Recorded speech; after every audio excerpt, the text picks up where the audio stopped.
Hey guys, GNT here, and today I'm talking about episode 12 of season 3 of Date Alive.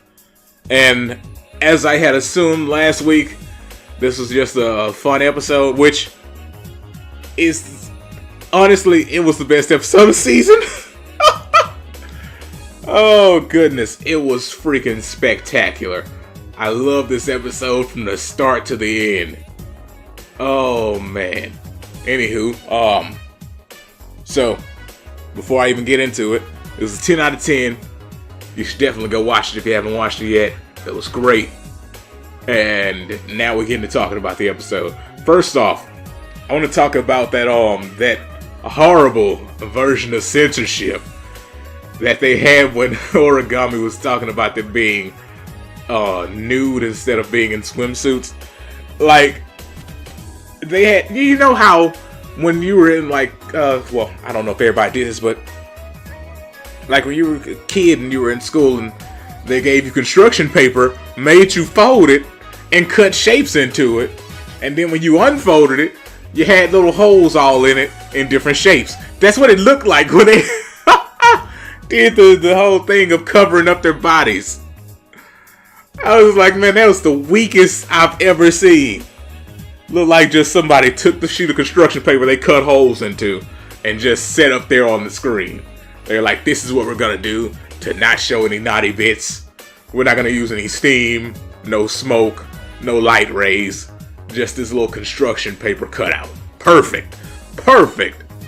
And it was perfect because it made me laugh. So, yeah, this whole episode was about Shido, overloading because he has all their power with no real good way to vent it. I guess would be a good way to explain that. They're saying like the pathways were really narrow between them. So, sorry, I was looking to see what it was inside my bag. It stopped me from talking. I'm sorry about that. Let's get back into it. Yeah, so apparently the spirit powers had a narrow pathway and they were not completely, cycling right through his body, and he was just overheated. And that made this episode amazing. Like, I love Shido in this episode. He's so freaking cool. He went around just picking up chicks. It was hot. It was hot. Gangsta, man. Also, nice little fun thing that I really enjoyed was we got every chick in this. Well, every spirit chick is what I should say, because I don't believe we saw his teacher in this episode. Every other girl, though, was accounted for. Girls that matter. So, we even got Ellen here. And that was, oh goodness, that was when I knew the episode was going to be good. When he started hitting on Ellen. Which, the funny thing is, in this episode at least, Ellen was the best looking female of the entire episode. It was crazy. And I don't know if it was just the outfit she was wearing or what, but man, she was looking great. She was number one. Yeah, so he hit on her and stuff and kissed her on the forehead. It was freaking awesome. And then he changed the environment and everybody looked like they were ice skating around, and he started speaking English. Made me think of a Michael Jackson song, freaking Lady of My Life. That part where he's like, I love you, I need you, and I want you, babe. That's what Shido said. He literally said that in English. It's like, I love you. I want you. I need you. I was like, what is this? This episode was amazing. But the whole I guess the meat of the episode would be how he needed to be kissed by every girl to, cool down those powers, open the paths back up and whatnot. So with his new personality and attitude, which makes him awesome, he decided, since I made all of you fall for me, you're gonna have to do the same thing. And I like how he said, I already like all these, so I guess it wouldn't be falling for, because I would have thought that was really weird if he was saying he didn't like any of them, you know? So I'm glad they said that. It was cool. And each girl had their own individual thing, except for oh goodness, I'm blanking on the name. I'm so sorry. The sisters, son of a gun. Why can't I think of their names right now?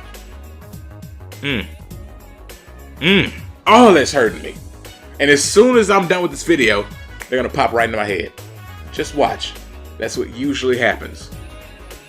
Oh, I'm sorry. So sorry about that. But anywho, they were the only ones that didn't have anything, you know, individually. And I guess they just wanted to do the whole sister thing with that. So it was cool. But, I don't know. I don't know whose method I would say was the favorite of this episode. Like, Natsumi was gonna go and do her whole transform into a bigger body thing, and it only worked once she turned back to normal, which, you know, you could already assume that. Yoshino pulled off the top part of her swimsuit to reveal that she had a slightly skimpier swimsuit underneath. Let's see. After that, I believe they went to a restaurant or bar, whichever. I don't know what it was. I think it was a restaurant. Yeah, let's just go with restaurant. It was classy looking. There we go. And Kodori hit him with the Onichan. There you go. It was quick with her. So, that was kind of, you know, low on the list of methods. Oh, goodness. Origami freaking... She tried to drug his drink. You know what? Oh, goodness. That was hilarious. She tried to drug his drink, and it cracked me up. Then she actually ended up drinking it because while she had a back turn, the bartender came and brought another drink that was identical. Oh, lovely. And when she drunk it, she turned back into the more meek version of Origami, which, you know what? With that going on, I think hers was my favorite. It was great. It was great. Oh, man. Then you had, Flip. I'm blanking out again. Names are escaping me today. Sons of Miniguns. Or maybe it's a season 2 thing. Cause I'm thinking of the chick who sings, but I can't think of her name. Oh my goodness. Yeah, maybe it's a season 2 thing. I can't remember the names of characters from season 2. That's crazy. But anywho, she just said she was gonna sing him a song, and that was it. And then you had Toka, who technically did not, you know, hold up her end of the bargain. She just ended up kissing him later on, during their fight, because he goes berserk and whatnot. He goes berserk, shoots a Kamehameha through the roof, then flies through the hole, and oh goodness, it was awesome. I'm sorry, this episode was just amazing, and oh man, I hope everybody else enjoyed it as much as I did. It was just so good. And if the whole season would have been this much fun, I'd have thought it was just a best freaking series of winter. I believe this still counts as a winter anime, right? Spring anime has not started yet. Yeah, so it would have been the best series of the winter anime. But because this was the only super duper fun episode, 10 out of 10, 5 out of 5, you know, it's kind of a shame. Like, you end your season on a really high point with this fun episode, which has nothing to do with your main story, which is why it was fun. That sucks, you know? But again,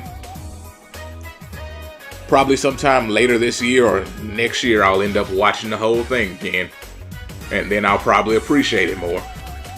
But until then, it was an average season this time. Just was. Last episode, great. Rest of it was just average. But yeah, for episode 12, it was amazing. And heck, even if you don't like the anime, just watch this one episode. You know, it's cool. Anywho, I'm gonna get on out of here. Hope you guys enjoyed this video as much as I enjoyed that episode of the anime, and I will see you next time. Peace out, and have a great day.